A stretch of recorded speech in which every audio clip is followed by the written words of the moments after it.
وقالت طائفة من أهل الكتاب آمنوا بالذي أنزل على الذين آمنوا وجه النهار واكفروا آخره لعلهم يرجعون. پھر آپ دیکھیے کہ ایک اور حربہ، اور یہ سارے حربے کون سے ہیں؟ حق کے انکار کے، یا حق کو نہ ماننے کے، یا صحیح چیز کو چھوڑنے کے یا چھڑوانے کے.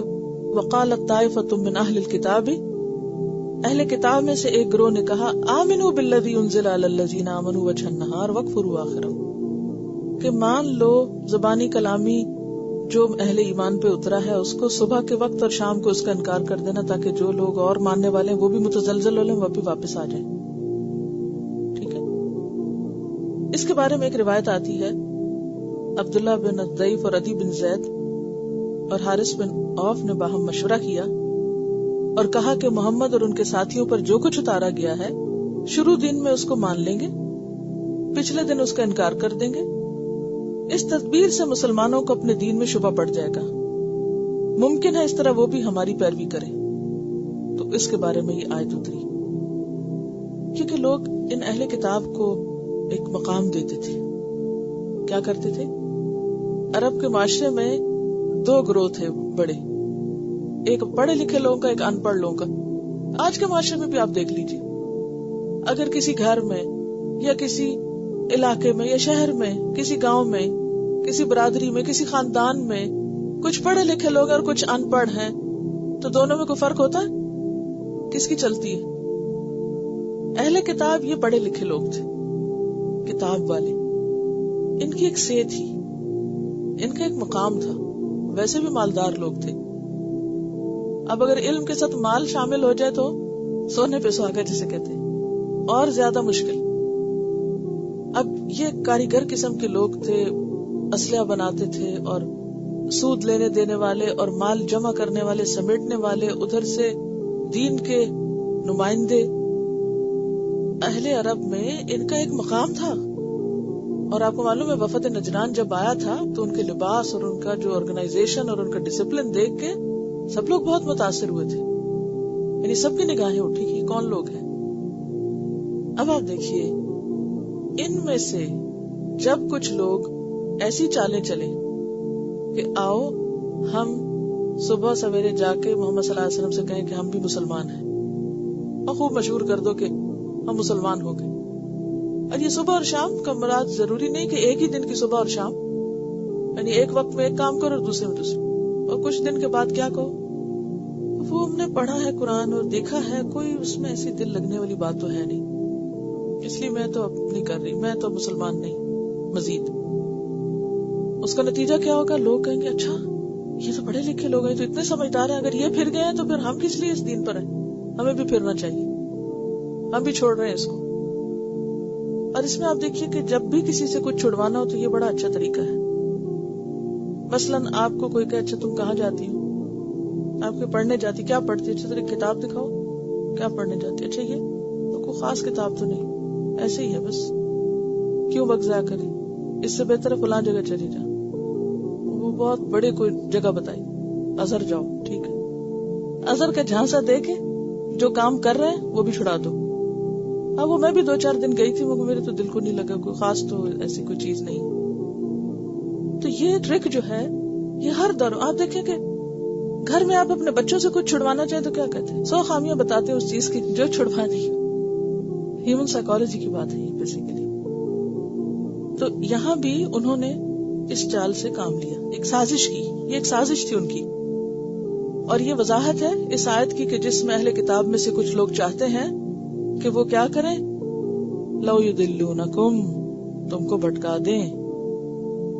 اور اس بھٹکانے میں جہاں وہ غلط تعویل اور شکوک و شبہات ڈالتے ہیں تمہارے دلوں میں، وہاں وہ پریکٹیکلی بھی کچھ ایسے طریقے اختیار کرتے ہیں کہ جس سے تم اپنے کام سے پھر جاؤ. وَلَا تُؤْمِنُوا إِلَّا لِمَن تَبِعَ دِينَكُمْ قُلْ إِنَّ الْهُدَى هُدَى اللَّهِ أَن يُؤْتَىٰ أَحَدٌ مثل ما أوتيتم أو يحاجوكم عند ربكم قل إن الفضل بيد الله يؤتيه من يشاء والله واسع عليم. ولا تؤمنوا، اور نہ تم ایمان لاؤ، الا مگر لمن تبع دینکم، صرف اس پر جو تمہارے دین کی پیروی کرے. کسی کی بات نہ مانا کرو مگر اس کی جو تمہارے دین کا ہو. اچھا، یہ ایک اور انتہائی متعصبانہ بات ہے، شدید قسم کی فرقہ واریت اور گروہ بندی. صرف اس کی مانو جو تمہارے دین میں ہے، جو تمہاری پارٹی کا ہے، جو تمہاری جماعت کا ہے، جو تمہارے گروہ کا ہے، جو تمہاری نسل کا ہے، جو تمہاری قوم کا ہے. بس صرف اس کی ماننی، اپنے سے باہر کسی کی نہیں ماننی. یہ کیا چال ہے؟ یہ کس قسم کی چال ہے؟ ایک قسم کی مذہبی عصبیت یا جو پریجوڈس ہے اس کو ابھارا گیا، اسٹرانگ کیا گیا. اگر لوگوں کو یہ معیار دیا جائے نا کسی چیز کو قبول کرنے کا، بھی دیکھو جو چیز صحیح دلیل کے ساتھ سامنے ہے اس کو قبول کر لو. مثلاً آپ اپنے بچوں کو اگر ایک ٹریننگ دے رہی، ظاہر آپ سکھائی رہیں گے نا ان کو باہر جا کے وہ کیا لیں اور کیا نہ لیں. ہر ماں باپ کا فرض بنتا ہے کہ اپنے بچوں کو ایک معیار دیں. اب اگر آپ ان کو ایک یہ معیار دیں گے، دیکھو جو چیز لو وہ دلیل کے ساتھ لو، یہ دیکھو کہ اللہ تعالیٰ کیا کہتے ہیں، یہ دیکھو کہ نبی صلی اللہ علیہ وسلم کیا کہتے ہیں. دوسری دلیل کیا ہے؟ اچھا صرف وہ کرو جو تمہارے ساتھ اور مسلمان بچے کرتے ہیں. اب اگر کسی مسلمان بچے نے کوئی غلط کام کیا تو کیا ہوگا؟ صرف اس لیے کر لے کہ وہ مسلمان تھا، اور وہ عام طور پہ یہی دلیل نہیں دیتے بچے. کیا کہتے ہیں؟ وہ بھی تو مسلم ہے. وہ کیوں کہتے ہیں وہ بھی تو مسلم ہے اور وہ کر رہا ہے تو ہم کیوں نہیں کر رہے؟ کیونکہ ہم نے ان کو اسلام کو بطور گروہ پیش کیا کہ ہم جو مسلمان ہیں نا وہ بہت ہی کوئی اعلیٰ نسل کی چیز ہے اور جو غیر ہیں وہ بہت خراب ہے. یہ نہیں ان کو دلیل دی کہ جو قرآن اور سنت میں ہے بس وہ کرنا ہے ہمیں. اگر آپ بچوں کو شروع سے ایک معیار دے دینا کہ جو اللہ تعالیٰ کو حکم ہے وہ صحیح ہے، لوگ جو کچھ کر رہے ہیں وہ نہیں صحیح، تو آپ عافیت میں آ جائیں گے، خود بھی اور نسلیں بھی. لیکن اگر آپ ان کو یہ سکھائیں گے جو لوگ کرتے ہیں اور جو ہماری نسل کے ہمارے خاندان کے لوگ کرتے ہیں بس تم نے وہی کرنا ہے، تو اس سے بگاڑ آئے گا. تو یہ دلیل نہیں ہے. لیکن انہوں نے حق کو کیا بنا دیا؟ بس اپنے گروہ کی چیز، اپنے مطلب کی اور اپنے گروہ ہی چیز بنا دیا. حق کیا بن گیا؟ گروہ ہی چیز، کہ جو ہمارے گروہ میں ہے بس وہ ٹھیک ہے، چاہے وہ کچھ بھی کرے وہ سب ٹھیک ہے. دور جاہلیت میں بھی لوگ یہی کہا کرتے تھے. ایک شاعر ہے جاہلیت کا، وہ کہتا ہے وَهَلْ أَنَا إِلَّا مِنْ غَزِيَّةٍ، کہ میرا تعلق تو غزیہ قبیلے سے ہے. ان غوت غویت، وہ بہکا تو میں بھی بہکوں گا. وہ ان ترشد غزیت ارشدی، اور اگر غزیہ ہدایت پا گیا تو میں بھی ہدایت پاؤں گا. اپنی آنکھیں بند، میرا قبیلہ جو کرے گا بس میں وہ کروں گا. اچھا ہم بھی عام طور پر جب کسی سے بات کر رہے ہوتے ہیں نا تو انکانشیسلی کہتے ہیں اصل میں ہمارے ہاں یوں ہوتا ہے اور ہمارے ہاں وہ ہوتا ہے. ٹھیک ہے نا، جو شادی کی کوئی رسم طے ہونے لگتی ہے تو اچھا آپ کے ہاں کیا ہوتا ہے؟ اچھا کوئی فوت ہو جائے تو کیا کہتے ہیں؟ ہمارے ہاں اصل میں فوتگی پر یہ کیا جاتا ہے. کوئی دلیل نہیں بھی کیوں کیا جاتا ہے، کہ کوئی ثواب ہے اس پہ یا عذاب ہے؟ نہیں، ہمارے ہاں یوں ہوتا ہے. تو یہ جو ہمارے اور تمہارے ہاں کی بات ہے نا، یہ انتہائی غلط بات ہے. اصل چیز جو ہے نا وہ دلیل ہے. لیکن یہ سوچتے بھی نہیں اور اس کو توڑتے بھی نہیں، اور اسی جکڑاؤ میں خود کو جکڑا ہوا، اسی لیے پھر حق سے دور رہتے ہیں. تو یہاں پر ان کے جو مذہبی رہنما تھے وہ عوام کو تعلیم وغیرہ کچھ نہیں دیتے تھے، ان کو بس ایک شعور دیتے تھے، تم چوزن پیپل ہو، چنے ہوئے لوگ.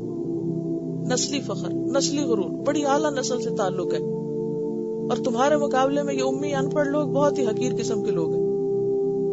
لہٰذا تمہیں صرف وہ کرنا ہے جو تمہارے دین کے لوگ کرتے ہیں. وَلَا تُؤْمِنُوا إِلَّا لِمَنْ تَبِعَ دِينَكُمْ، کسی کی بات نہیں ماننی، کسی پر اعتماد نہیں کرنا، کسی کے پیچھے نہیں جانا سوائے اس کے جو تمہارے سرکل کا ہو. اچھا اس کو ایک اور طریقے سے لیجئے. مسلمانوں کے اندر بھی جو فرقہ واریت اور گروہ بن گئے ہیں نا، وہاں بھی یہی مصیبت آ گئی. جو ایک کسی خاص فرقے میں ہے وہ کیا سکھاتا ہے؟ صرف اس سے پڑھنا ہے جو تمہارے مسلک کا ہوگا. غیر مسلک کے مدرسے میں بالکل نہیں جانا. ہماری مسجد میں کوئی وہ نہ آئے جو اونچی آواز سے آمین کہے، یہاں یہ نہ آئے وہاں وہ نہ جائے. مسلمان ایک دوسرے سے نفرتیں کر رہے ہیں. کس بنیاد پر نفرت ہے؟ انما المؤمنون کیا ہے؟ اخوہ، بھائی بھائی ہیں. تو اب یہ ہوگا کہ بھائیوں کو ایک سے گھر نکال دو، اگر یہ گھر میں رہے گا تو میں جا رہا ہوں. ہم دیکھیں کہ ایسا گھر کا کیا حال ہوگا اگر بھائی آپس میں یوں لڑ پڑے کہ اگر یہ گھر میں رہے گا تو میں نہیں اس گھر میں رہوں گا. نفرتوں کو جنم دینا مذہب کے نام پر انتہا درجے کی برائی ہے. مذہبی تعصب، مثلاً اگر کسی جگہ کو ریلیجس گیدرنگ ارینج کرنی ہے تو وہ بھی ایک مخصوص ذہن کے اسپیکر کو بلائیں گے، نہیں دوسرا آئے گا تو ہمارے بچوں کے ذہن خراب کر دے گا. نتیجہ کیا ہوگا کہ وہ ایک محدود قسم کی ذہنیت کے ساتھ باہر نکلیں گے.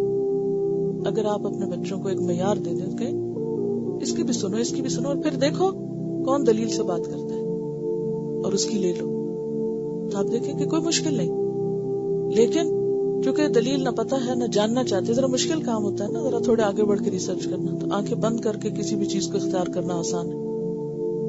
تو اس لیے انہوں نے اب جب دیکھا کہ یہ دین کی دعوت تو پھیلتی جا رہی ہے، یہ تو آئے دن اضافہ ہو رہا ہے، تو ان کو پریشانی ہوئی کہ اگر یہ میجورٹی میں آ گئے تو یہ ہمارے لوگ بھی ہاتھ سے گئے. اب اپنوں کو کیسے سنبھالے؟ پہلے تو یہ تھا دوسروں کو خراب کرے، اب فکر پڑ گئی اپنوں کی، اپنوں کو کیسے سنبھالے؟ اس کا اور تو کوئی علاج نہیں تھا. اس کے لیے تعصب ابھارا، مذہبی عصبیت، کسی کی نہ ماننا سوائے اس کی جو تمہارے گروہ کا ہو. اللہ تعالیٰ نے فوراً جواب دی، کل ان الہدی ھدی اللہ، کہہ دیجئے اصل ہدایت تو اللہ کی ہدایت ہے. ہدایت کسی گروہ کی ہدایت تھوڑی ہے، کسی خاص مسلک یا کسی خاص مذہب یا کسی خاص فرقے یا کسی پارٹی یا کسی جماعت یا کسی مدرسے یا کسی خاص قسم کے لوگوں کے پاس ہدایت تھوڑی ہے. وہ اجارہ دار اور ٹھیکیدار تھوڑی ہے ہدایت کے. ہدایت کہاں ہے؟ ان الہدی ھدی اللہ، اصل ہدایت تو اللہ کی ہدایت ہے، کسی خاص گروہ کے اندر نہیں ہے وہ بند. تو اس لیے ان کا یہ قول درست نہیں. ایسا وہ کیوں کہتے ہیں؟ ان یؤتی احد مثل ما اوتیتم، وہ اس وجہ سے، اس حسد کی بنا پر کہ کسی اور کو وہ دے دیا گیا جو تمہیں دیا گیا تھا. یعنی آنا تو بنی اسرائیل میں تھا یہ سب کچھ، مگر افسوس کہ یہ بنی اسماعیل کے پاس چلا گیا، لہٰذا اب تمہیں کوئی ایسی بات نہیں ماننی جو غیر اسرائیلی پیغمبر کے کہنے میں آئے یا کہنے کی ہو. او یحاجوکم عند ربکم، اور اگر تم نے ایسا کیا تو پھر کیا ہوگا؟ تمہارے رب کے پاس تمہارے خلاف حجت قائم ہوگی. تو پہلی بات کیا کہی انہوں نے؟ اپنے دین کے ماننے والے کے سوا کسی کی بات نہ ماننا. اور یہ دوسری بات کہی گئی کہ یہ یقین رکھو کہ جو انعامات تمہیں ملے ہیں وہ تم سے پہلے کسی کو نہیں دیے گئے. ان یؤتی احد مثل ما اوتیتم، کسی کے پاس وہ نہیں ہے جو تمہارے پاس ہے. تیسری بات یہ کہ مطمئن رہو کہ قیامت کے دن بھی تم ہی حق پر ہو اور تمہارے خلاف کوئی بھی حجت بازی نہیں کر سکے گا. ایک تو اس کا معنی یوں ہوگا. دوسرا معنی یہ اندیشہ ہے کہ اگر آج اسلام اور پیغمبر کے حق میں ان کے کسی آدمی کی زبان سے کوئی بات نکل گئی تو وہی بات قیامت کے دن ان کے خلاف حجت بنے گی، جیسے آپ سورۃ البقرہ میں پڑھ چکے ہیں. وَإِذَا خَلَا بَعْضُهُمْ إِلَىٰ بَعْضٍ قَالُوا أَتُحَدِّثُونَهُمْ بِمَا فَتَحَ اللَّهُ عَلَيْكُمْ لِيُحَاجُّوكُمْ بِهِ عِندَ رَبِّكُمْ أَفَلَا تَعْقِلُونَ. اور جب اکیلے ہوتے ہیں تو کہتے ہیں کہ دیکھو کہیں تم وہ بات نہ جا کے بتا دینا ان کو جو اللہ نے تم پہ کھولی ہوئی ہے، تمہاری کتاب میں آ چکی ہے، ورنہ وہ قیامت کے دن تمہارے خلاف حجت دیں گے کہ اگر تمہیں پتا تھا یہ پیغمبر سچے ہیں تو پھر تم مانے کیوں نہیں ان کو. قل ان الفضل بید اللہ، کہہ دیجئے کہ فضل اللہ کے ہاتھ میں، یؤتیہ من یشاء، جس کو چاہتا ہے عطا کرتا ہے، واللہ واسع علیم، اور اللہ وسعت والا ہے، علم والا ہے. یہ آیت قرآن پاک کی مشکل ترین آیات میں سے ہے تفسیر کے اعتبار سے. ٹھیک ہے؟ اس کو ذرا سا دوبارہ غور سے سنیے، اور اس کو آسانی سے سمجھنے کے لیے اگر آپ یہ جو قل ان الہدی ھدی اللہ، اس کو ود ان بریکٹس کر لیں اور اس کے اوپر لکھ لیں کہ جملہ معترضہ، اعتراض نہیں ہوتا۔ جملہ معترضہ کیا ہوتا ہے؟ وہ جملہ جس کا پیچھے اور آگے کے ٹیکسٹ سے تعلق نہ ہو، ایک الگ ہی بات ہو، یعنی آؤٹ آف کانٹیکسٹ لگے، سیکوینس میں نہ ہو، آؤٹ آف سیکوینس کہہ لیجیے۔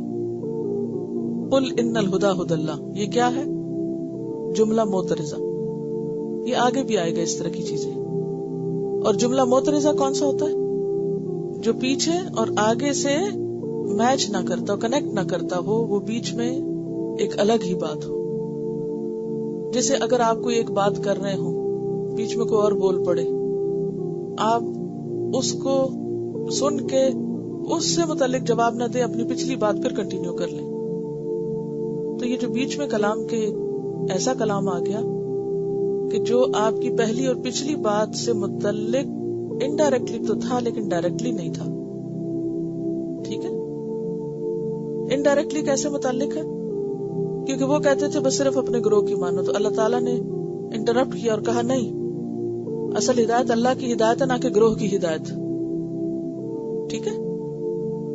اب آپ دیکھیے کہ اس کو اگر آپ جملہ معترضہ مانے تو پھر کیا ہوگا؟ وہ کیا کہتے ہیں؟ لا تؤمنوا الا لمن تبع دینکم، ایک بات۔ دوسری بات ان یؤتی احد مثل ما اوتیتم، تیسری بات او یحاجوکم عند ربکم۔ تو پھر یہ اس طرح سیدھا چلتا جائے گا، اور قل ان الہدی ھدی اللہ ہی انڈائریکٹلی بیچ میں آئی ہے، جس کا مطلب یہ ہے کہ لوگوں کے عقیدے کی ساتھ ہی اصلاح کر دی جائے۔ اچھا، یہ عام طور پہ کیوں ہوتا ہے؟ بیچ میں جملہ معترضہ کیوں آتا ہے؟ یعنی بات میں انٹرفیئر کیوں کیا جاتا ہے؟ مثلا اگر کوئی شخص ایک بات کر رہا ہے، یعنی وہ ایک غلط بات کر رہے تھے، لا تؤمنوا الا لمن تبع دینکم، اس کو فوراً کریکٹ کیا گیا، اور پھر بعد میں اگلی ان کی جو بات رہتی تھی اس کو بھی بیان کر دیا گیا۔ ٹھیک ہے؟ اچھا، اب آپ دیکھیے کہ ان سے پہلے عربی میں بعض اوقات کچھ لفظ حذف ہوتا ہے، یعنی اگر ان اس طرح درمیان جملے کے آ جائے نا تو اس سے پہلے کچھ معذوف ہوتا ہے، اور یہاں کیا چیز معذوف ہے؟ اس خوف سے یا اس حسد سے۔ لکھیے، خوف سے یا حسد سے یہ بات کہتے ہیں۔ خوف اور حسد سے کیا کہتے ہیں؟ کہ جو تمہارے دین میں نہ ہو اس کی بات نہ مانو۔ اور خوف اور حسد سے کیا کہتے ہیں؟ کہ جو تمہیں ملا ہے وہ تو کسی اور کو نہیں دیا گیا، تم تو چوزن پیپل ہو، اس لیے تم کسی اور کی بات مانو گے۔ یعنی یہ بات وہ خوف کے مارے کہتے ہیں کہ کسی اور کی بات نہ مانو، کیونکہ ان کا مطلب یہاں کیا؟ کیونکہ جو تمہیں ملا وہ کسی اور کو نہیں ملا، تم سب سے زیادہ ہدایت پر ہو کیونکہ تم اہل کتاب ہو۔ یا یہ کہ تم ان کی بات نہ مانو کیونکہ قیامت کے دن وہ تمہارے خلاف حجت قائم کریں گے۔ اب سمجھ میں آ گیا؟ یعنی کہ مسلمان جھگڑا کریں گے اگر تم نے کہیں یہ بات منہ سے نکال دی کہ تمہاری بات بھی درست ہے، اس لیے ہمیشہ یہ کہو کہ صرف ہم درست ہیں۔ ٹھیک ہے؟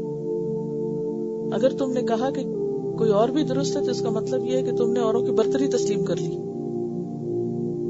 چلیے، فرمایا قل ان الفضل بید اللہ، فضل تو اللہ کے ہاتھ میں ہے، یؤتیہ من یشاء، جس کو چاہتا ہے دیتا ہے، واللہ واسع علیم، اور اللہ وسعت والا ہے، علم والا ہے۔ یختص برحمتہ من یشاء واللہ ذو الفضل العظیم۔ یختص برحمتہ من یشاء، اپنی رحمت سے جس کو چاہتا ہے مخصوص کرتا ہے، یعنی ہدایت صرف ایک گروہ تک نہیں بند کر دی گئی کہ صرف انہی کو ملنی تھی اور بس قیامت تک اب کسی اور کے پاس کوئی خیر بھلائی نہیں آئے گی۔ نہیں، یہ تو اللہ کے ہاتھ میں، جس کو چاہے بھلائی دے۔ واللہ ذو الفضل العظیم، اور اللہ بہت بڑے فضل والا ہے، اللہ کا فضل بہت بڑا ہے۔ اور پچھلی صفات آپ دیکھیے، واسع اور علیم کا کیا مطلب ہے؟ بہت وسعت والا ہے، بہت علم والا ہے. جب اس کی وسعت اور علم اتنا زیادہ ہے تو وہ تمہارے جیسی تنگ نظری کی باتیں کرے گا، اور صرف تمہیں کو سب کچھ دے گا اور کسی اور کو نہیں دے گا. ومن أهل الكتاب من إن تأمنه بقنطار يؤديه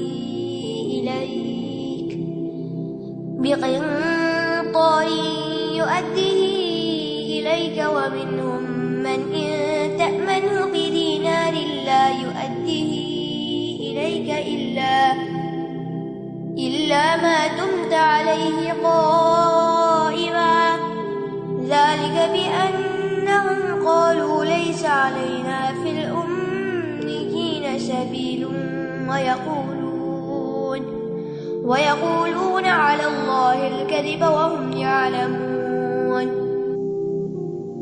ومن اہل الکتاب، اور اہل کتاب میں سے کچھ ایسے بھی ہیں. اب ان کی کچھ اور جو چھپی ہوئی باتیں انہیں کھولا جا رہا ہے. من ان تأمن ہو، کہ جس کو اگر تم امانت دو، بقنطار ڈھیر مال بھی، یؤدیہ الیک تو وہ تمہیں واپس لوٹا جائے گا. یعنی ان میں سے کچھ لوگ بہت امانت دار بھی ہیں. یہ قرآن کا انصاف ہے، جو اچھا ہے اس کو اچھا کہا. اور کہا جاتا ہے کہ عبداللہ بن سلام کے بارے میں یہ آیت نازل ہوئی کہ جب وہ مسلمان ہوئے تو ان کے پاس 1200 اوقیہ سونا امانت رکھا ہوا تھا کسی کا، یعنی کسی نان مسلم کا. تو جب وہ مانگنے آیا تو انہوں نے سارا لوٹا دیا. اور اسی طرح ومنہم، ان میں سے بعض ایسے ہیں، من ان تأمنہ بدینار. تأمن کا کیا مطلب ہوتا ہے؟ کسی کو امین بنانا، امانت رکھنا، کہ اس کے پاس تم امانت رکھو ایک دینار بھی، لا یؤدیہ الیک، بالکل ادا نہیں کرے گا تم کو. کہا جاتا ہے کہ ایک قریشی نے فخاس بن آزوراہ یہودی کے پاس ایک دینار امانت رکھا، مگر اس نے واپس نہ کیا. الا ما دمت علیہ قائما، مگر یہ کہ تم ان کے سر پہ مسلط رہو، سخت تقاضا کرو.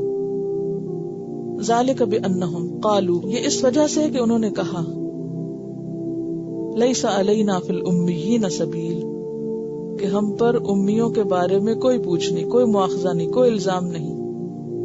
امی ہم سے کچھ نہیں واپس لے سکتے. وَيَقُولُونَ عَلَى اللَّهِ الْكَذِبَ، اور وہ اللہ پہ جھوٹ بولتے ہیں، اللہ نے کہیں ایسی بات نہیں سکھائی. وَهُمْ يَعْلَمُونَ، اور وہ جانتے ہیں. اور یہ بات ان کی کتاب میں لکھی ہوئی ہے، تلمود میں یہ بات لکھی ہوئی ہے کہ اگر اسرائیلی کا بیل کسی غیر اسرائیلی کے بیل کو زخمی کر دے تو اس پر کوئی تاوان نہیں. یعنی اسرائیلی کا بیل لڑائی میں غیر اسرائیلی امی کے بیل کو مار دے اور زخمی کر دے، کوئی مسئلہ نہیں، کوئی تاوان نہیں. لیکن اگر غیر اسرائیلی کا بیل اسرائیلی کے بیل کو زخمی کرے تو تاوان دینا پڑے گا اس کو، اس کی پکڑ. پھر اسی طرح یہ بھی کہتے تھے اگر کسی کی کوئی گری پڑی چیز ملے تو اسے دیکھنا چاہیے کہ گرد و پیش آبادی کن لوگوں کی ہے، کہاں سے ملی. اگر اسرائیلیوں کی ہو تو اعلان کرنا چاہیے، اگر غیر اسرائیلیوں کی ہو تو بغیر اعلان کے چیز رکھ لینی چاہیے. یہ ساری صفات اب کس میں آ گئی؟ ربی شمول کہتا ہے کہ اگر امی اور اسرائیلی کا مقدمہ قاضی کے پاس آئے تو اگر قاضی اسرائیلی قانون کے مطابق اپنے مذہبی بھائی کو جتوا سکتا ہے تو اسے اس کے تحت جتوا دے اور کہے کہ یہ ہمارا قانون ہے. اور اگر امیوں کے قانون کے مطابق جتوا سکتا ہے تو جتوائے اور کہے یہ تمہارا قانون. اور اگر دونوں ساتھ نہ دیں قانون تو جس ہیلے سے بھی اسرائیلی کو کامیاب کرا سکے کامیاب کرائے. یہ مذہبی تعصب اور گروہ بندی یہاں تک انسان کو غلط کاموں کی طرف لے جاتی ہے، کیونکہ انسان آنکھیں بند کر کے دوسرے کی مدد کرتا، خواہ وہ ظالم ہے یا وہ کچھ بھی. ربی شمول کہتا ہے کہ غیر اسرائیلی کی ہر غلطی سے فائدہ اٹھانا چاہیے. تو اس کو کیا بولیں گے؟ تعصب.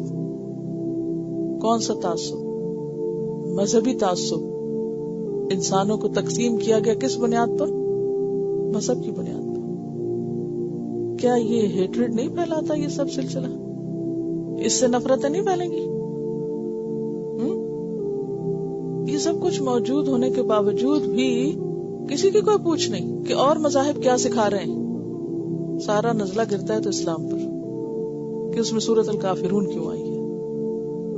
تو بات یہ ہے کہ دو طرح کے لوگ ہوتے ہیں، با اصول اور بے اصول. اور ایسے لوگ ہر مذہب میں ہوتے ہیں. یہ نہیں کہ کوئی مسلمان ہے تو وہ ہمیشہ ہی با اصول ہوگا. مسلمانوں میں بھی خراب لوگ ہو سکتے ہیں اور اسی طرح غیر مسلموں بھی ہو سکتے ہیں. تو لوگ دو طرح کے ہوتے ہیں، با اصول اور بے اصول. با اصول لوگ کون ہوتے ہیں؟ مین آف پرنسپل کون ہوتا ہے؟ جو دوسرے کے لیے وہی چاہے جو اپنے لیے چاہتا ہے. اور بے ایمان کس کو کہتے ہیں؟ جس کے ڈبل سٹینڈرڈز ہوں، اپنے لیے کچھ اور پیمانہ اور دوسرے کے لیے کچھ اور پیمانہ. تو بعض لوگ ایسے ہوتے ہیں کہ جن کے اندر حق اور ناحق کی بہت اچھی طرح تمیز ہوتی ہے، خوب پہچانتے صحیح کیا اور غلط کیا، اور وہ حق سے آگے تجاوز نہیں کرتے. اور کچھ لوگ صرف اپنے مفادات کو جانتے ہیں، صرف اپنی خواہشات کو جانتے ہیں، ان کو اس سے کوئی غرض نہیں صحیح کیا اور غلط کیا. وہ یہ جانتے ہیں کہ میرا فائدہ کس میں. تو جس چیز میں وہ فائدہ سمجھتے ہیں اس کو کر لیتے ہیں، خواہ وہ صحیح ہو یا غلط ہو. اب آپ خود سوچیں کہ ایسے لوگ جو صرف اپنا فائدہ جانتے ہوں اور صرف وہ کام کرنا جانتے ہوں جو ان کے فائدے کا ہو، تو وہ لوگ انسانیت کے خیر خواہ نہیں ہو سکتے. اسلام نے پوری انسانیت کو ایک برادری کہا. ابھی انشاءاللہ سورۃ النساء پڑھیں گے نا، اس میں بہت کھل کے یہ بات کی گئی.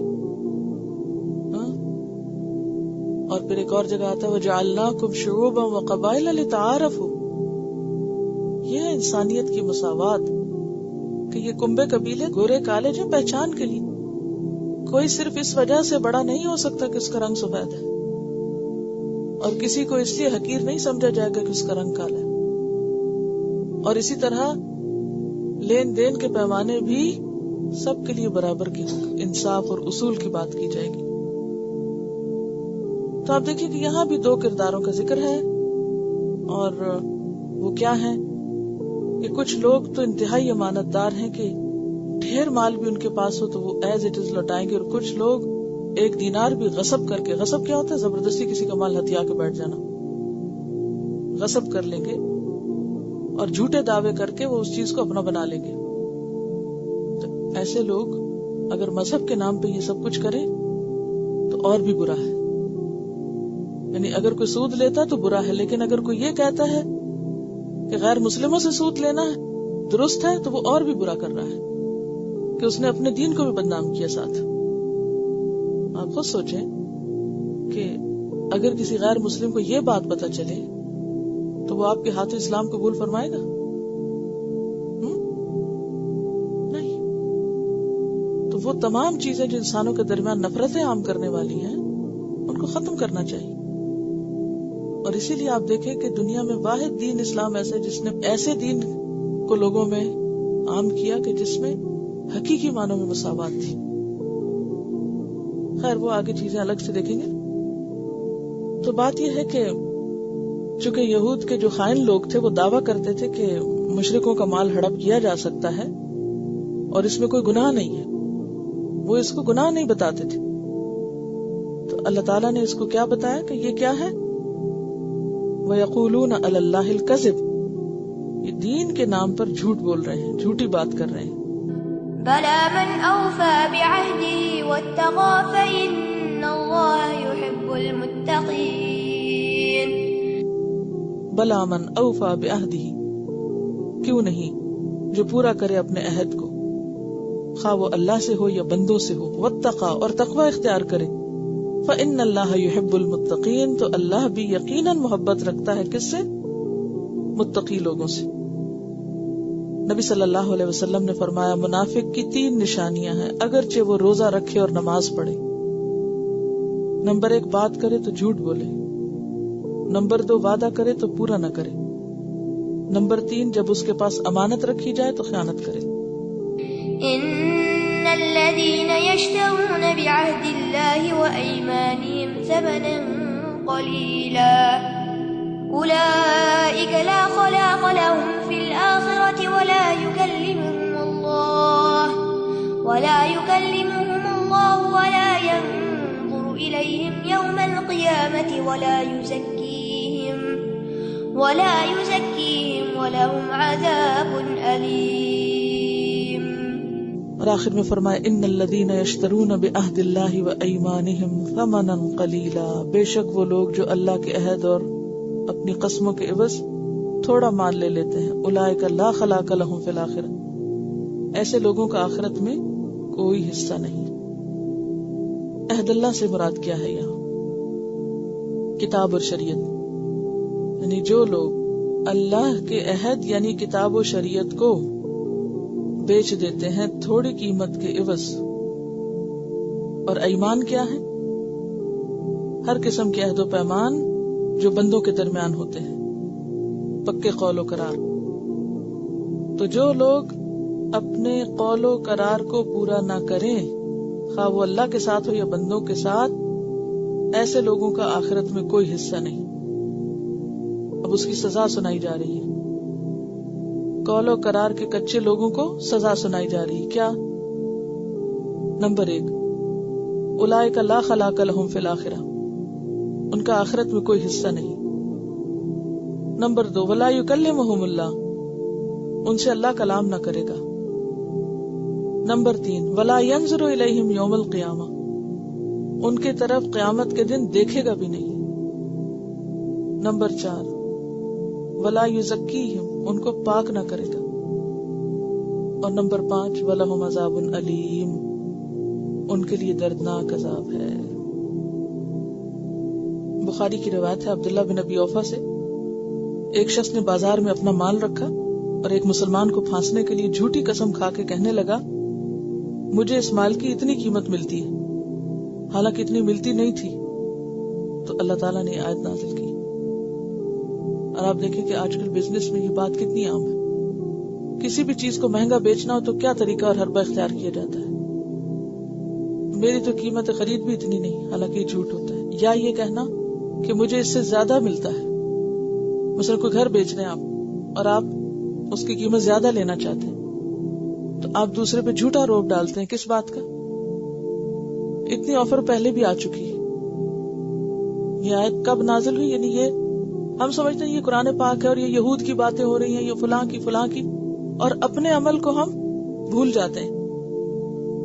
دوبارہ اس روایت کو سنیے، بخاری کی روایت ہے عبداللہ بن ابی اوفا سے، ایک شخص نے بازار میں اپنا مال رکھا اور ایک مسلمان کو پھانسنے کے لیے جھوٹی قسم کھا کے کہنے لگا کہ مجھے اس کی اتنی قیمت ملتی ہے، حالانکہ یہ بات غلط تھی۔ تو اللہ تعالیٰ نے یہ آیت نازل کی کہ ان الذین یشترون بعہد اللہ، وہ لوگ جو لے لیتے ہیں اللہ کے عہد کے عوض، وایمانہم، اور قسموں کے عوض، یعنی قسمیں کھا کے جھوٹی اور پیسے کماتے ہیں، ثمنا قلیلا، دنیا کا حقیر فائدہ، چند ہزار چند سو کا، اولئک لا خلاق لہم فی الآخرہ، ایسے لوگوں کا آخرت میں کوئی حصہ نہیں۔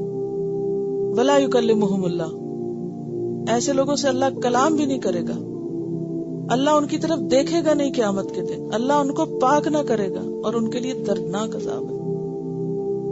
اس سے آپ اندازہ لگائیں کہ معاملات کی خرابی اور دھوکہ دے کے دوسرے کو فائدہ اٹھانا اللہ کی نظر میں کتنا بڑا ظلم ہے اور کتنا بڑا گناہ ہے، جس کا عام طور پر لوگ احساس بھی نہیں کرتے۔ اب دیکھیں یہ بات کتنی کامن ہے، چھوٹی چھوٹی بات پہ لوگ جھوٹ بول دیتے ہیں، یہ تو اتنے کی تو خرید نہیں، اور یہ تو اتنے کی ملتی، اور اتنی آفر آ چکی ہے، اور ایسی جھوٹی باتیں کرنا کہ جس سے دوسرا دھوکہ کھا جائے اور کہے کہ ہاں میں سستی چیز خرید رہا ہوں، حالانکہ وہ اس کو مہنگی بیچ رہا ہوں۔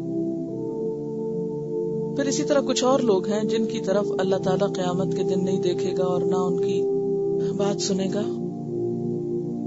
ایک وہ جس کے پاس بچا ہوا پانی ہے پھر وہ کسی مسافر کو نہیں دیتا، یعنی چیز فالتو ہے نہیں دیتا دوسرے کو۔ دوسرا وہ جو عصر کے بعد جھوٹی قسم کھا کے مال فروخت کرتا ہے۔ تیسرا امام کی بیعت کر کے پھر مال نہ ملنے کی وجہ سے بیعت پوری نہیں کرتا، یعنی دنیاوی منافع کی خاطر بیعت کرتا ہے. ایک اور روایت میں آتا ہے بہت قسمیں کھانے والا تاجر، تکبر کرنے والا فقیر، وہ بخیل جس سے کبھی احسان ہو گیا تو جتائے، ان سے بھی اللہ ناخوش ہے.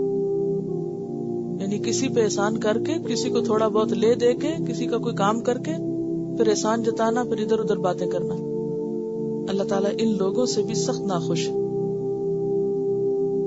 تو بات یہ ہے کہ یہود میں یہ برائیاں عام تھیں، اور جب مذہبی تعصب اور نسلی اور رنگ کا تعصب آتا ہے تو بھی انسان دوسروں کے حق غصب کرنے لگتا ہے اور نیکی کر کے دوسروں پہ احسان جتانے لگتا ہے. تو اس کا یہاں شدید سزا بتائی گئی کہ ایسے لوگ جو قسم کھا کے کسی کا حق مار دیں، پھر ان کی سخت شامت آئے گی قیامت کے دن. اور آپ دیکھیے کہ بعض اوقات ایسے جھگڑے گھروں میں بھی چھوٹے موٹے ہو جاتے ہیں. بچوں پہ بھی اس معاملے میں نظر رکھیے. مثلاً کیا ہوتا ہے، دو بچوں کی چیز ملتی جلتی تھی، ایک نے اپنی کھو دی، دوسرے کی اٹھا لی. دوسرے نے کہا یہ میری ہے، اس نے کہا نہیں میں قسم کھاتا ہوں یہ میری، حالانکہ اس کو پتا ہے کہ اس کی چیز کھو چکی ہے. یہ احادیث جو ہیں، یہ ایسی آیات جو ہیں گھر والوں کے ساتھ ضرور شیئر کریں، کیونکہ یہ چھوٹے چھوٹے معاملات سے متعلق ہے یہ چیزیں. اور ایسے جھوٹ کو کوئی جھوٹ سمجھتا ہی نہیں، یا پھر کہتے بچے ہیں کوئی بات نہیں، بڑے ہو کے سمجھ جائیں گے. نہیں، جو غلط بات ہے اس کا بتانا لازم ہے کہ یہ غلط ہے. اشعث بن قیس کہتے ہیں کہ یہ آیت میرے حق میں اتری. میرے چچا زاد بھائی کی زمین میں میرا کنواں تھا، زمین اس کی تھی، کنواں میرا تھا. تو میں نے اس کا دعویٰ کیا کہ میرا کنواں ہے. آپ نے فرمایا گواہ لاؤ، ثابت کرو کہ تمہارا ہے، ورنہ اس سے قسم لی جائے گی. تو یہ کہنے لگے کہ یا رسول اللہ صلی اللہ علیہ وسلم وہ تو قسم کھا جائے گا، تو پھر میرے پاس کیا رہے گا؟ تو اس پر آپ نے فرمایا جو قسم کھا کے کسی کا مال مار لے، قسم کھا کے کسی کا مال ہتھیا لے، قیامت کے دن وہ اللہ سے اس حال میں ملے گا کہ اللہ اس پر شدید غضبناک ہوگا. پھر اسی طرح نبی صلی اللہ علیہ وسلم نے فرمایا اللہ تعالیٰ قیامت کے روز اس عورت کی طرف نظر اٹھا کے نہ دیکھے گا جو شوہر کی ناشکری ہوگی، حالانکہ عورت کسی وقت بھی شوہر سے بے نیاز نہیں ہو سکتی. یعنی چھوٹی چھوٹی بات پہ جھگڑا ڈال دینا اور چھوٹی چھوٹی بات پر ناراض ہو جانا، یعنی بات بے بات. اب تلاوت سنیے ان آیات کی. قل يا أهل الكتاب تعالوا إلى كلمة سواء بيننا وبينكم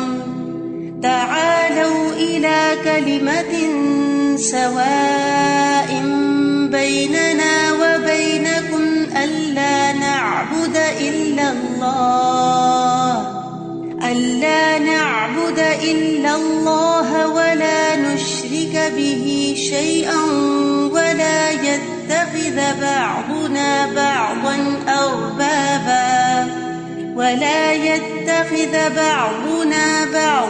أربابا من دون الله فإن تولوا فقولوا اشهدوا بأننا مسلمون.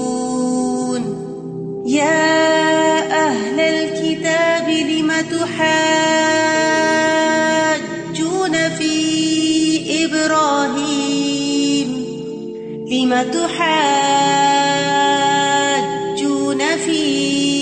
إبراهيم وما أنزلت التوراة والإنجيل إلا من بعده أفلا تعقلون.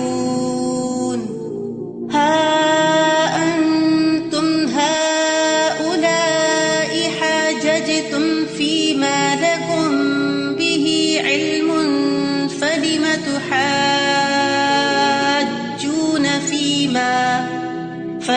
تحاجون فيما ليس لكم به علم والله يعلم وأنتم لا تعلمون.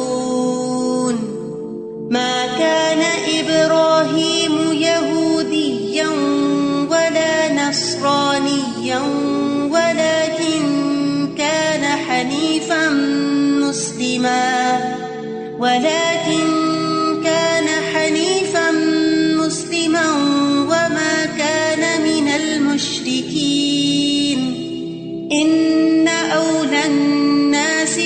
إبراهيم للذين اتبعوه وهذا النبي والذين آمنوا والله ولي المؤمنين واتق طائفة من أهل الكتاب لو يضلونكم وما يضلون إلا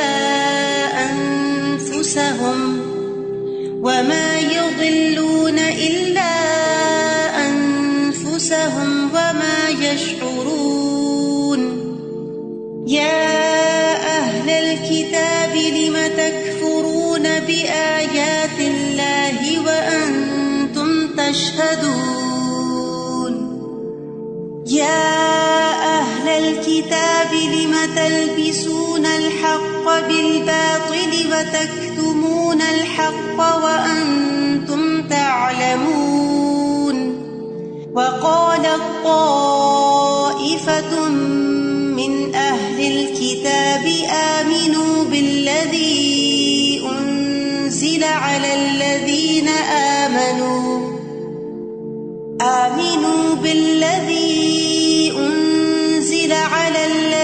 آمنوا وجه النهار واكفروا آخره لعلهم يرجعون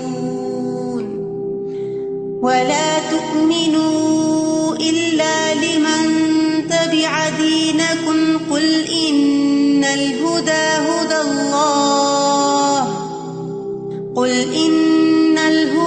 هدى الله أن يؤتى أحد مثل ما أوتيتم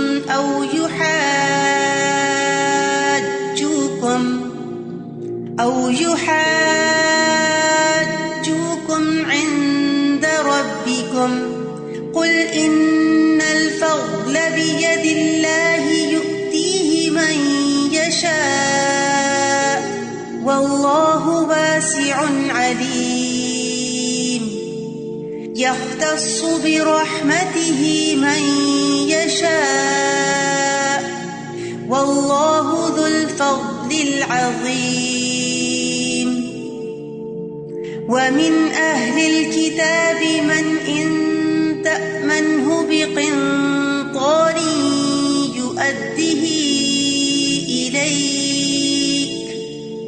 يؤده إليك ومنهم من إن تأمنه بدينار لا يؤده إليك إلا ما دمت عليه قائما ذلك بأنهم قالوا ليس علينا في الأميين سبيل ويقولون على الله الكذب وهم يعلمون بلى من أوفى بعهده واتقى فإن الله يحب المتقين إن الذين يشترون بعهد الله وأيمانهم ثمنا قليلا أولئك لا خلاق لهم في الآخرة ولا يكلمهم الله ولا ينظر إليهم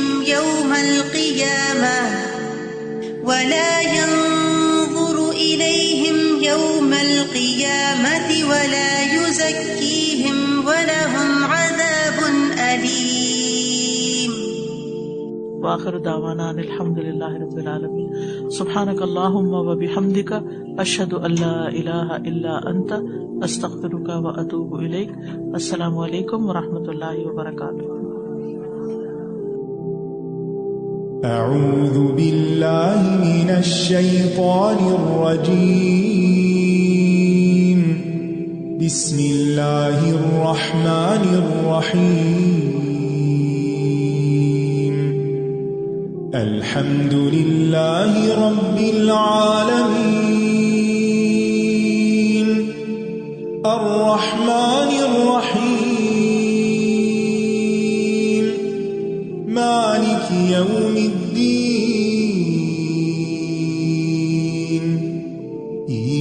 إياك نعبد وإياك نستعين اهدنا الصراط المستقيم صراط الذين أنعمت عليهم غير المغضوب عليهم ولا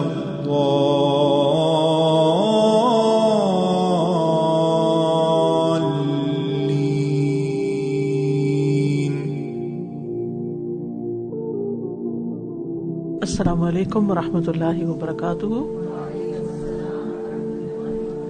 نحمده ونصلي على رسوله الكريم اما بعد فاعوذ باللہ من الشیطان الرجیم بسم اللہ الرحمن الرحیم رب اشرح لي صدری ويسر لي امری واحلل عقدۃ من لسانی يفقهوا قولی. وَإِنَّ مِنْهُمْ لَفَرِيقًا يَلْوُونَ أَلْسِنَتَهُم بالكتاب لتحسبوه من الكتاب وما هو من الكتاب ويقولون هو من عند الله وما هو من عند الله ويقولون على الله الكذب وهم يعلمون. وَإِنَّ مِنْهُمْ لَفَرِيقًا يَلْوُونَ أَلْسِنَتَهُمْ بِالْكِتَابِ لِتَحْسَبُوهُ مِنَ الْكِتَابِ وَمَا هُوَ مِنَ الْكِتَابِ. اور ان میں سے ایک گروہ ایسا ہے جو اپنی زبانوں کو کتاب کے ساتھ اس طرح موڑتا ہے، یعنی اس طرح تحریف کرتا ہے کہ تم سمجھو کہ جو کچھ وہ کہہ رہا ہے وہ کتاب میں سے ہے. وَمَا هُوَ مِنَ الْكِتَابِ، حالانکہ وہ کتاب میں سے نہیں ہے. وَيَقُولُونَ هُوَ مِنْ عِنْدِ اللَّهِ، اور وہ کہتے ہیں کہ وہ اللہ کی طرف سے ہے. وَمَا هُوَ مِنْ عِنْدِ اللَّهِ، حالانکہ وہ اللہ کی طرف سے نہیں ہوتا. وَيَقُولُونَ عَلَى اللَّهِ الْكَذِبَ، اور وہ اللہ پر جھوٹ بولتے ہیں. وَهُمْ يَعْلَمُونَ، حالانکہ وہ جانتے ہوتے ہیں. یہاں اشارہ ہے اہل کتاب کی ان کارروائیوں کی طرف، ان اعمال کی طرف جو انہوں نے اللہ کی کتاب یا اللہ کے دین سے متعلق اختیار کر رکھی تھی، اور ان میں سے خاص طور پر کتاب اللہ میں تحریف اور تبدیلی کا عمل. ابن عباس کہتے ہیں کہ یہ آیت یہود و نصارہ سب کے حق میں نازل ہوئی، کیونکہ انہوں نے تورات اور انجیل کو بگاڑ لیا تھا اور کتاب میں اس کو یعنی اس عبارت کو ملا لیا تھا جو کتاب کی نہ تھی. قرآن پاک میں سورۃ النساء آیت 46 میں اللہ تعالیٰ فرماتے ہیں من الذین ہادوا یحرفون الکلم عن مواضعہ ویقولون سمعنا وعصینا واسمع غیر مسمع وراعنا لیا بألسنتہم وطعنا فی الدین، کہ جن لوگوں نے یہودیت اختیار کی وہ کلام کو اپنی جگہ سے اس طرح پھیر دیتے ہیں اور وہ کہتے ہیں ہم نے سنا اور ہم نے نافرمانی کی، اور سنو اور نہ سنوائے جاؤ، اور رائے نہ کہتے ہیں اپنی زبانوں کو موڑ کر اور دین میں طعن کے لیے. سورۃ البقرہ آیت 75 میں فرمایا ثم یحرفونہ من بعد ما عقلوہ وہم یعلمون. یہ آپ سب پڑھ چکے ہیں پیچھے کہ وہ اس کو سمجھنے کے بعد اس میں تبدیلی کر دیتے ہیں حالانکہ وہ جانتے ہیں کہ وہ کیا کر رہے ہیں. سورۃ المائدہ میں فرمایا یحرفون الکلم عن مواضعہ، وہ کلام کو اپنی جگہ سے پھیر دیتے ہیں، اس میں تبدیلی کر دیتے ہیں، تحریف کر دیتے ہیں. سورۃ الانعام میں فرمایا تجعلونہ قراطیس تبدونہا وتخفون کثیرا، کہ وہ اس کو پارا پارا کر دیتے ہیں اور اس کا کچھ حصہ ظاہر کرتے ہیں اور کچھ حصہ چھپا دیتے ہیں. تو اس سے پتہ چلتا ہے کہ 3 چیزیں تھیں. نمبر 1 لفظی تبدیلی، نمبر 2 معنوی تبدیلی، اور نمبر 3 کتاب کو چھپانا، یعنی بعض حصوں کو سرے سے چھپا ہی جانا، یعنی بعض حصوں کو بدل دینا اور بعض حصوں کو گول کر جانا، چھپا دینا. پھر اسی طرح بخاری کی ایک روایت سے ہمیں یہ بھی پتہ چلتا ہے، حضرت ابو ہریرہ سے روایت ہے کہ اہل کتاب تورات کو پڑھتے جو عبرانی میں تھی، پھر اس کا مطلب عربی میں مسلمانوں کو سمجھاتے، تو نبی صلی اللہ علیہ وسلم نے مسلمانوں سے فرمایا، اہل کتاب کی بات کی نہ تو تصدیق کرو اور نہ اس کو جھوٹا بتاؤ، بلکہ یوں کہہ دیا کرو کہ ہم اللہ پر ایمان لاتے ہیں اور اس چیز پر جو ہماری طرف اتاری گئی ہے۔ تو اس سے کیا پتہ چلتا ہے کہ ان کی اصل کتاب ایک زبان میں تھی اور وہ دوسری زبان میں اس کو ترجمہ کر کے بتاتے تھے، اور اصل چیز کا لوگوں کو نہیں پتا تھا۔ تو کیا کہا کہ نہ اس کی تصدیق کرو اور نہ اس کی تکذیب کرو۔ پھر فرمایا ما كان لبشر أن يؤتيه الله الكتاب والحكم والنبوة ثم يقول للناس كونوا عبادا لي من دون الله ولكن كونوا ربانيين بما كنتم تعلمون الكتاب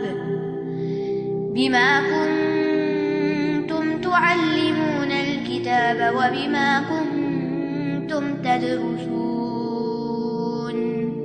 ما کان لبشر، کسی انسان کے لیے یہ جائز ہی نہیں، ان یؤتیہ اللہ الکتاب والحکم والنبوۃ، کہ اللہ اس کو کتاب اور حکمت اور نبوت عطا کرے، ثم یقول للناس، پھر وہ لوگوں سے یہ کہے، کونوا عبادا لی، کہ تم میرے بندے بن جاؤ، ولیکن کونوا ربانیین، لیکن وہ کیا کہتا ہے کہ ربانی بن جاؤ، بما کنتم تعلمون الکتاب وبما کنتم تدرسون، بوجہ اس کے جو تم اس کی تعلیم دیتے تھے اور بوجہ اس کے جو کچھ تم خود پڑھتے تھے۔ تو اس سے کیا پتہ چلتا ہے کہ کسی بھی شخص کو، اور یہاں بشر کا لفظ پیغمبر کے لیے استعمال ہوا ہے، کہ کسی بھی پیغمبر کو جب اللہ تعالیٰ کتاب دے اور حکمت دے اور نبوت دے تو اس کا فرض کیا بنتا ہے کہ لوگوں کو اللہ سے جوڑے، کیونکہ قرآن پاک میں آتا ہے وَمَا أَرْسَلْنَا مِن قَبْلِكَ مِن رَّسُولٍ إِلَّا نُوحِي إِلَيْهِ أَنَّهُ لَا إِلَٰهَ إِلَّا أَنَا فَاعْبُدُونِ، کہ آپ سے پہلے ہم نے جو بھی رسول بھیجا ہم نے اس کی طرف یہی وحی کی کہ نہیں کوئی الہ مگر میں ہی، بس میری ہی عبادت کرو۔ یعنی تمام انبیاء نے اپنی قوموں کو جا کر یہی پیغام دیا کہ صرف اللہ کی عبادت کی جائے۔ سورۃ النحل آیت 36 میں آتا ہے وَلَقَدْ بَعَثْنَا فِي كُلِّ أُمَّةٍ رَّسُولًا أَنِ اعْبُدُوا اللَّهَ وَاجْتَنِبُوا الطَّاغُوتَ، ہم نے ہر امت میں ایک رسول بھیجا جس نے آ کر یہی پیغام دیا کہ تم اللہ کی عبادت کرو، ان اعبدوا اللہ واجتنبوا الطاغوت، اور طاغوت سے اجتناب کرو، طاغوت سے بچو۔ پھر اس کے بعد ہم دیکھتے ہیں کہ پیغمبروں کے بعد جب کتاب کی وراثت یا علم کی وراثت دیگر لوگوں کے پاس آئی تو انہوں نے اس کے ساتھ کیا سلوک کیا؟ انہوں نے لوگوں کو دین کے ذریعے اللہ سے جوڑنے کی بجائے اپنی ذات سے جوڑنا شروع کر دیا، جس کے نتیجے میں شخصیت پرستی نے جنم لیا، اور شخصیت پرستی ڈھل گئی کس میں؟ شرک میں۔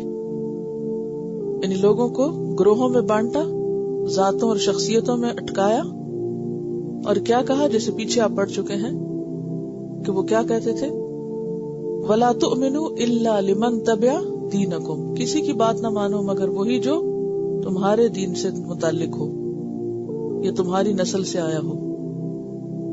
تو بات یہ ہے کہ جو شخص بھی لوگوں کو دین کے نام پر اللہ والا بنانے کی بجائے اپنا بنانا شروع کر دے یا اپنی ذات کو نمایاں کرنا شروع کر دے یا لوگوں کو اپنا گرویدہ بنانے کی کوشش کرے تو یہی چیز ناپسندیدہ ہے۔ اور پھر یہاں کتاب کی تعلیم اور تعلم اور تدریس کا مقصد بھی بتایا گیا کہ اس کا اصل مقصد کیا ہے کہ لوگ اپنے رب سے جڑ جائیں۔ اب اس کی پہچان کیا ہے؟ دو طرح کے لوگ ہوتے ہیں، ایک وہ جو کتاب کو دنیا حاصل کرنے کا ذریعہ بنا لیتے ہیں، اور دوسرے وہ جو کتاب کے ذریعے خود بھی اور لوگوں کو خدا سے جوڑتے ہیں۔ خدا سے جڑے ہوئے شخص، ربانی شخص کی پہچان کیا ہوتی ہے؟ ربانی کے لیے سب سے اہم چیز اللہ کی ذات ہوتی ہے، اس کا رب ہوتا ہے، وہ اسی کی یاد میں جیتا ہے، وہ غیر اللہ سے منہ موڑ کر اللہ والا بن جاتا ہے، وہ صرف مادی چیزوں کی غذا نہیں لیتا، وہ مرتے دم تک روحانی غذا بھی لیتا ہے اور اسی بنا پر جیتا ہے۔ عام انسانوں کی دلچسپیاں اگر صرف ظاہری چیزوں سے ہوں، ظاہری رونقوں سے، تو ربانی اعلیٰ حقائق اور اعلیٰ مقاصد سے دلچسپی رکھتا ہے، یعنی اس میں اور عام لوگوں میں فرق آ جاتا ہے، اور یہ فرق صرف کسی یونیفارم کا یا کسی ظاہری لبادے یا لباس کا نہیں ہے، کیونکہ عموماً لوگ دین میں آنے کو کیا سمجھتے، بس حجاب اوڑھ لینا۔ تو یہ معاملہ صرف حجاب اوڑھنے کا نہیں ہے، یہ صرف داڑھی رکھ لینے کا نہیں ہے، یہ اس سے آگے کی چیز ہے، اور وہ انسان کے باطن اور ظاہر ہر چیز سے متعلق ہے۔ اس کا باطن کیا ہو کہ اس کے دل میں اللہ کی یاد اور اللہ کی محبت ہر چیز سے بڑھ کے ہو، اس کے ظاہر میں کیا ہے کہ اس کو دیکھ کر خدا یاد آئے، اور پھر وہ ایک ذریعہ بن جائے لوگوں کو اللہ سے جوڑنے کا۔ پھر اسی طرح اس کی شخصیت میں اور چیزیں کیا نمایاں ہوں گی کہ اس کو نمائش پسند نہیں ہوگی، اس کو ظاہری چکا چوند پسند نہیں ہوگی، اس کو شہرت اور خود نمائی پسند نہیں ہوگی، جسے کچھ پا کر اور کھو کر غم نہیں ہوتا، جس کی توجہ آج سے زیادہ کل پہ لگ جاتی ہے۔ کل کون سی؟ یوم آخرت۔ جو ہر کام اللہ کو خوش کرنے کے لیے کرنے لگتا ہے، جیسے سورۃ الزمر میں آتا ہے قل اللہ اعبد مخلصا لہ دینی، سورۃ البینہ میں آتا ہے وما امروا الا لیعبدوا اللہ مخلصین لہ الدین حنفاء، پھر وہ حنیف بن جاتا ہے، حنیفا مسلما، یکسو مسلمان بن جاتا ہے۔ یکسو کوئی کب بن سکتا ہے؟ جب اس کا دھیان ایک طرف ہو۔ ایک وہ شخص ہوتا ہے جس کا دھیان ہر طرف ہو، وہ یکسو نہیں ہوگا۔ مثلا آپ پڑھ رہے ہیں، یکسوئی سے کیسے پڑھیں گے؟ اس چھوٹی سی مثال سے سمجھیے کہ آپ یکسوئی سے پڑھ رہے ہیں یا نہیں پڑھ رہے۔ جو شخص یکسوئی سے پڑھتا ہے، مثلا آپ گھر میں بیٹھ کے پڑھ رہے ہیں، سیکھ رہے ہیں، تو جب یکسو ہوں گے تو اس کا کیا مطلب ہے کہ آپ 100% وہیں پر ہوں گے۔ اور غیر یکسو شخص کا کیا طریقہ ہوتا ہے؟ چاروں طرف اس کا دھیان ہوتا ہے، اچھا کون آیا، کون گیا، کون کیا کر رہا ہے، اور وہ صرف ظاہری طور پر ڈسٹریکٹ نہیں بلکہ اندر سے بھی ڈسٹریکشن کا شکار ہوتا ہے۔ کبھی ایک چیز کے بارے میں سوچنا شروع کر دے گا، کبھی دوسری چیز کے بارے میں، اور اس کو کوئی یہ نہیں مقصد پتا کہ وہ کیوں کوئی کام کر رہا ہے، بس وہ کر رہا ہے کہ مجبوری میں کر رہا ہے، اس کی اس میں دلچسپی یا توجہ نہیں۔ تو کسی کام کو کمٹمنٹ کے لیول پر دلچسپی اور توجہ سے کرنا اور ایک چیز کو مجبوری کے مارے کرنا، اسی سے فرق پڑ جاتا ہے۔ تو یہاں پر آپ دیکھیں کہ تعلیم اور تعلم، معلم بننا اور طالب علم بننا کس چیز کا تقاضا کرتا ہے؟ یکسوئی کا تقاضا کرتا ہے، جو صرف اس وقت آتی ہے جب انسان کا کام اللہ کے لیے ہونے لگتا ہے، ورنہ انسان ہر دوسری چیز پہ نظر رکھتا ہے کہ اچھا وہ کیا کر رہا ہے اور وہ کیا کر رہا ہے۔ تو جب تک یہ نظریں ہٹتی نہیں کہ وہ کیا کر رہا ہے اور یہ نظر اس پہ نہیں ٹکتی کہ میں کیا کر رہا ہوں، تو اس وقت تک یکسوئی نہیں ہوتی، اس وقت تک کوئی ربانی نہیں بن سکتا۔ اگر ہم ساری دنیا کے غم اپنے اندر پالے رکھیں اور ہر چیز کی ذمہ داری ہم ہی اٹھا لیں، تو پھر آپ دیکھیں گے کہ کیا کام ہو سکتا ہے، پھر یہ کام نہیں ہو سکتا۔ تو ہر چیز کا اپنا ایک مقام ہے، ہر مسئلے کا ایک وقت ہے حل ہونے کا۔ کچھ لوگ ہوتے ہیں نا، مسائل کو اپنے سر پہ سوار کر لیتے ہیں۔ اب آپ دیکھیں کسی مسئلے کو آپ کتنا بھی سوار کریں، کسی چیز کا آپ جتنا بھی فوراً حل چاہیں، مثلا آپ بیمار ہیں اور آپ چاہیں میں آج ہی صحت مند ہو جاؤں، کیسے ہو سکتے ہیں؟ وقت چاہیے، آپ کو انتظار کرنا پڑے گا۔ اب اگر آپ ہر وقت یہی سوچے چلے جائیں کہ میں بیمار ہوں اور پتہ نہیں اس کا کیا ہوگا، تو نتیجہ کیا نکلے گا؟ اور بیمار رہیں گے، بیماری تو اپنے وقت پہ جائے گی۔ پھر اسی طرح اگر کوئی زندگی میں غم آ گیا، کوئی مسئلہ آ گیا، کوئی پریشانی آ گئی ہے، اب انسان اس پریشانی میں کھو جائے اور اصل کام چھوڑ دے، تو یہ کیا ہے؟ یہ ربانی ہونے کی علامت نہیں ہے۔ ربانی وہ ہوتا ہے کہ دنیا ادھر سے ادھر ہو جائے، وہ جو کر رہا ہوتا ہے وہ وہی کر رہا ہوتا ہے، اس کو یقین ہوتا ہے جو میں کر رہا ہوں وہ صحیح کر رہا ہوں۔ جیسے وہ ایک شپ ڈوبنے لگا تو اس میں ایک شخص بیٹھ کے کتاب پڑھ رہا تھا، کسی نے اسے پوچھا کہ بھئی لوگ اتنے پریشان ہیں، حال دعائی مچا رکھی ہے اور ڈوبنے لگے اور تم کتاب پڑھ رہے، تو اس نے کہا میں یہ سوچتا ہوں کہ بجائے اس کے کہ میں اپنے اس وقت کو ضائع کروں، مرنا تو ہے، ڈوبنا تو ہے، تو کیوں نہ پڑھتے پڑھتے ڈوبوں، جتنے لمحے میرے پاس باقی ہیں میں ان کو کسی کام میں استعمال کروں۔ ایسا شخص ہوتا ہے ربانی۔ ہم ایک ٹن بھی بجے نا تو سارا کام چھوڑ کے بیٹھ جاتے ہیں، فوراً ڈسٹریکٹ ہوتے ہیں، یکسوئی نہیں، کیونکہ مقصد نہیں ہے سامنے۔ جس شخص کے سامنے مقصد ہو وہ نہیں غافل ہوتا۔ اب آپ یہ اس کو چھوٹی سی مثال سے سمجھے، جس دن آپ کا امتحان ہو تو پھر کیا ہوتا ہے، آپ کو کچھ چیزیں بھلاتے ہیں نا، چھوڑتے ہیں نا، باقی سب چیزیں کٹ ڈاؤن کر دیتے ہیں۔ تو جس شخص کو یقین ہو کہ دنیا میں امتحان کے لیے آئے، وہ لازماً اپنی زندگی سے غیر ضروری چیزوں کو کاٹے گا۔ وہ غیر ضروری کو جب تک نہیں کاٹے گا اس وقت تک اہم کر ہی نہیں سکتا، کیونکہ زندگی لمیٹڈ ہے۔ اور کچھ لوگ سمجھدار ہوتے ہوئے بھی اس نقطے کو نہیں سمجھتے، وہ ڈیسائیڈ ہی نہیں کر پاتے کہ کیا اہم ہے اور کیا غیر اہم ہے۔ اور ہر وہ شخص نقصان میں ہے جو اپنے اس قیمتی وقت کو غیر اہم چیزوں میں ضائع کرتا ہے، غیر ضروری چیزوں میں۔ تو جب تک ہم اپنے قدر و قیمت اور اپنے وقت کی قدر و قیمت خود نہ پہچانیں، اور جب تک ہم اپنے آپ سے خود بہترین کام نہ لیں، اپنی صلاحیتوں سے، اپنے اوقات سے، اپنی انرجی سے، اپنے مال سے، اپنی ہر چیز سے، تو اس وقت تک ربانی کہلانا یا ربانی بننا ایک خواب ہے۔ اور اس آیت کے پس منظر میں ایک واقعہ بھی بتایا جاتا ہے کہ آپ صلی اللہ علیہ وسلم کی خدمت میں جب نجران کا وفد آیا تو کچھ یہود کے علماء بھی آ گئے۔ آپ نے سب کو اسلام کی دعوت دی جو پیچھے گزر چکی ہے، قل یا اہل الکتاب تعالوا الی کلمۃ سواء بیننا وبینکم۔ تو اس وقت ایک شخص جو مدینہ والوں میں سے تھا، یعنی یہود میں سے تھا، ابو رافع القرظی، شاید بنو قریظہ کا تھا اسی لیے قرظی اس کا نام تھا، کہ اے محمد کیا تم چاہتے ہو کہ ہم تمہاری ایسی پوجا کریں جیسے نصارہ عیسیٰ ابن مریم کی کرتے ہیں؟ آپ نے فرمایا اللہ کی پناہ کہ اللہ کے سوا کسی اور کو پوجنے کا میں حکم دوں، اللہ نے اس کے لیے مجھے نہیں بھیجا اور نہ اس کا مجھے حکم دیا ہے۔ اور اس پر یہ آیت اتری، کیا کہ کسی انسان کے لائق یہ بات نہیں کہ اللہ اس کو کتاب اور حکمت دے اور وہ لوگوں سے کہے کہ تم میرے بن جاؤ۔ وہ کیا کرے گا؟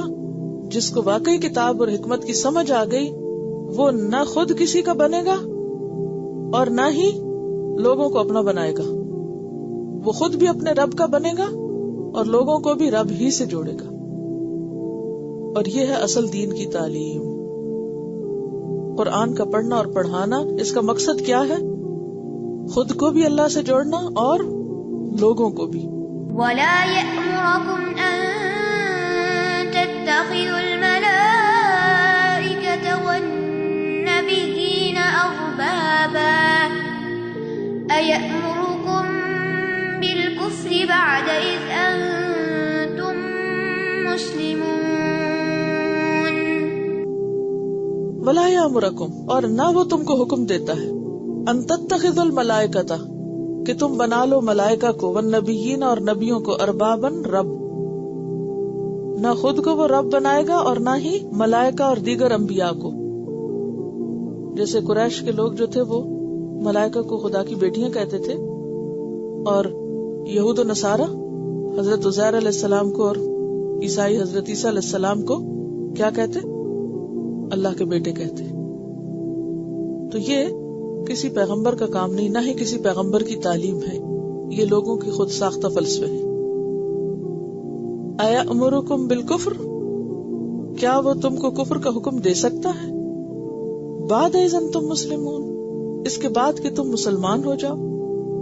یعنی اگر مان لیا جائے کہ تم مسلمان ہو جاؤ گے اور رسول کا حکم مان لو گے تو تمہارے مسلمان ہونے کے بعد وہ تمہیں غیر اللہ کی عبادت کا کبھی بھی نہیں کہے گا۔ تو اصل بات کیا ہے؟ پیغمبروں کی دعوت کا اصل خلاصہ کیا ہے؟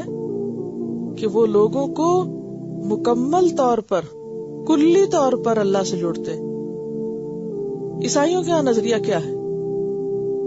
انسائکلوپیڈیا آف ریلیجن کے مطابق خدا کائنات کی صرف کلی ربوبیت کرتا ہے، باقی جزیات ملائکہ کے حوالے ہیں. یعنی کچھ جگہوں پر ملائکہ کا اختیار ہے.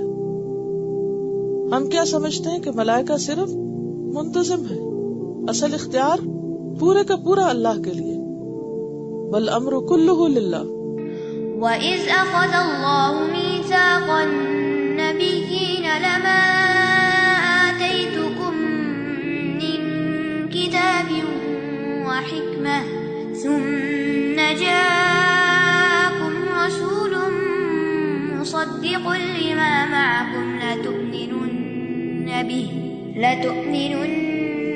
بِهِ وَلَتَنصُرُنَّهُ قَالَ أَأَقْرَرْتُمْ وَأَخَذْتُمْ عَلَى ذَلِكُمْ إِصْرِي قَالُوا أَقْرَرْنَا قَالَ فَاشْهَدُوا وَأَنَا مَعَكُمْ مِنَ الشَّاهِدِينَ. وَإِذْ أَخَذَ اللَّهُ مِيثَاقَ النَّبِيِّينَ، اور جب اللہ نے پکا وعدہ لیا نبیوں سے. کیا وعدہ تھا وہ؟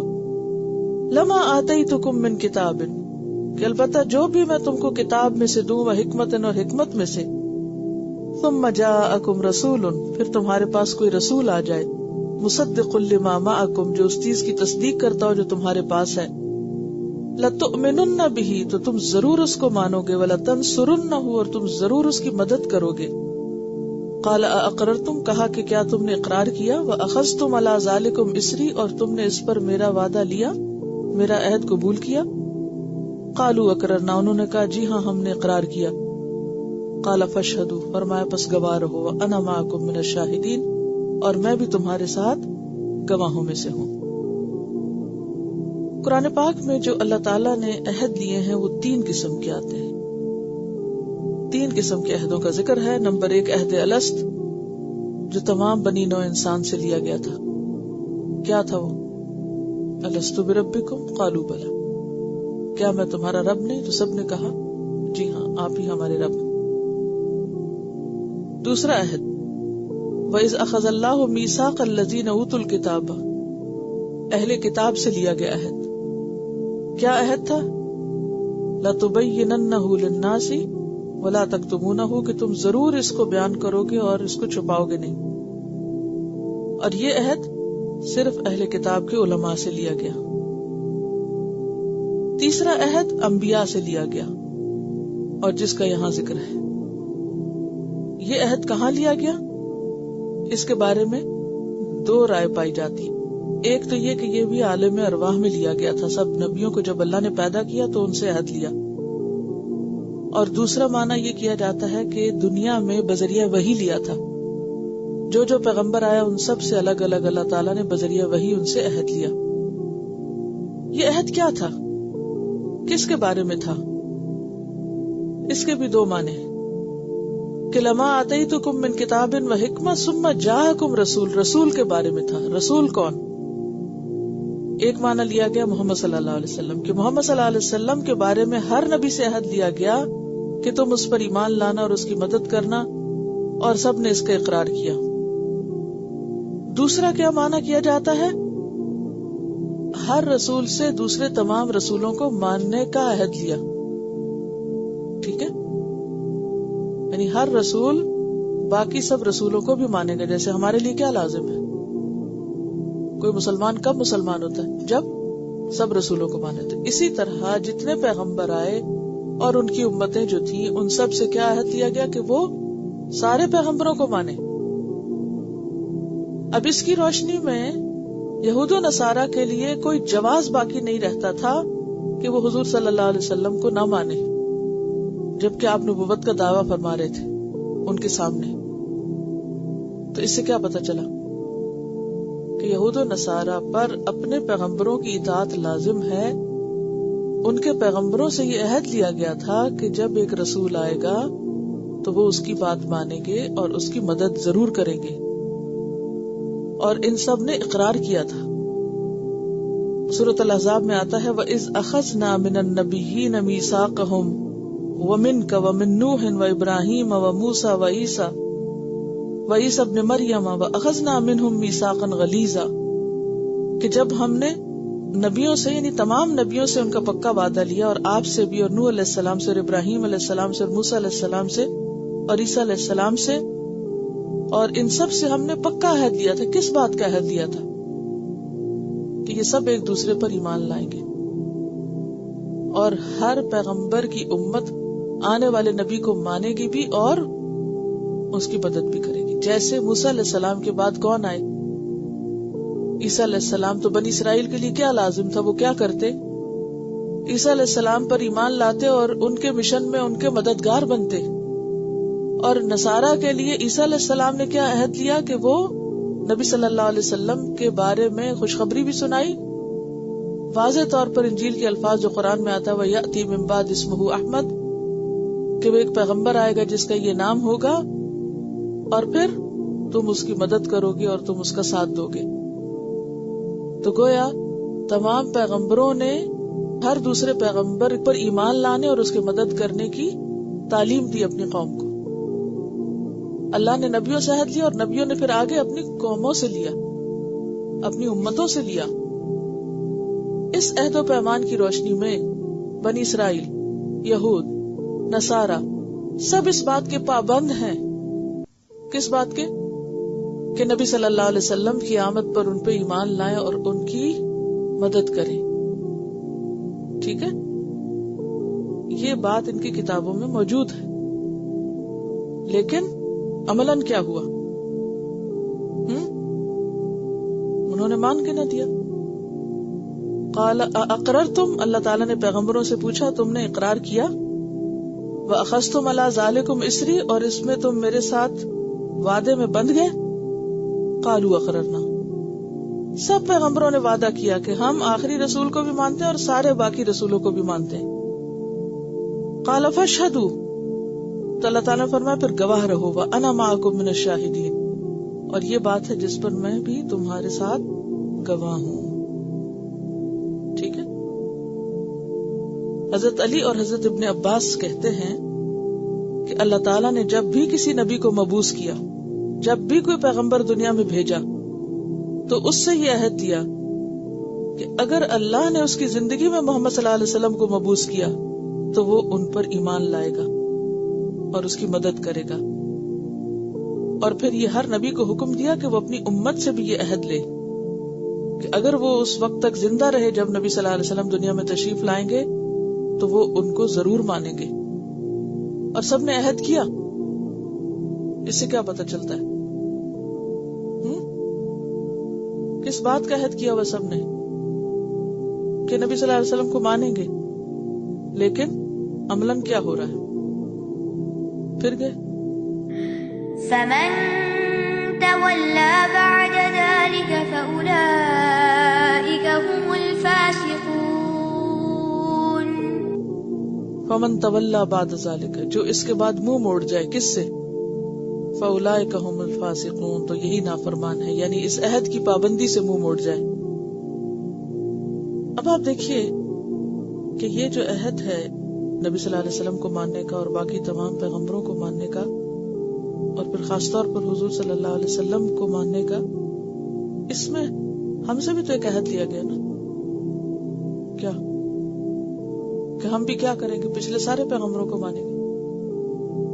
ایک اور بات یہاں یاد رکھیے جو اس بڑی کنفیوژن کا ازالہ کر دیتی، جس کا کل بھی ذکر ہوا تھا، کہ عیسیٰ علیہ السلام جب دنیا میں دوبارہ تشریف لائیں گے تو وہ نئے پیغمبر کے طور پر نہیں آئیں گے۔ وہ کیسے آئیں گے؟ وہ بھیجے گئے تھے بنی اسرائیل کی طرف، اب وہ آپ کے امتی کی حیثیت سے ہی آئیں گے۔